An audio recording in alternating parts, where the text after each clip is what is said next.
This question is to determine differentiability at a specific point, particularly at x equals 0.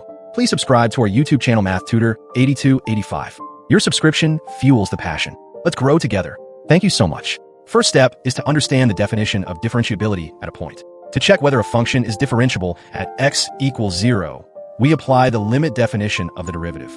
That is, we evaluate the limit of the difference between the function value at x and the function value at 0, divided by x minus 0, as x approaches 0.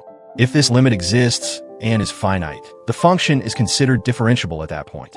Next step is to consider option A, which is the absolute value of x multiplied by sine of absolute value of x.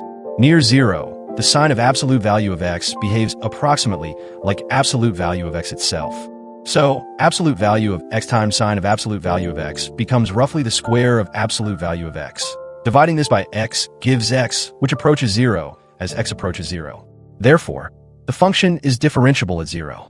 Next step is to consider option B, which is the absolute value of x multiplied by sine of the square root of absolute value of x.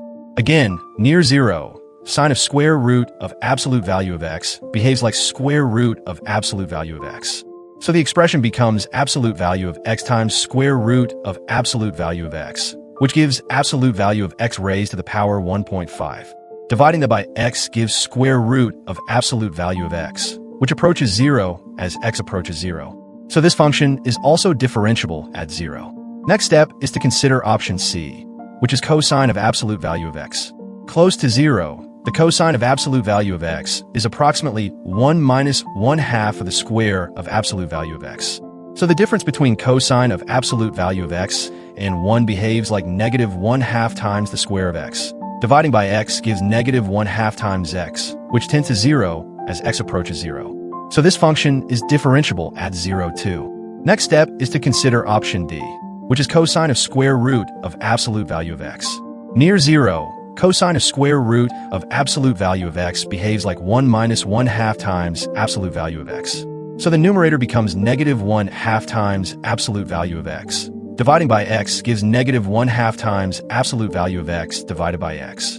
But this final ratio does not approach a single value as x approaches 0. From the right-hand side, it becomes negative 1/2. From the left-hand side, it becomes positive 1/2. So the limit does not exist, and the function is not differentiable at 0. Final answer, option D. When square roots of absolute value expressions are involved, especially inside trigonometric functions, always check whether the limit from the left and the right agree. If not, the function is not differentiable there. That's it for this question solving. This video is based on our math tutoring blog and class recordings. Hope you enjoyed it. Please subscribe to our channel Math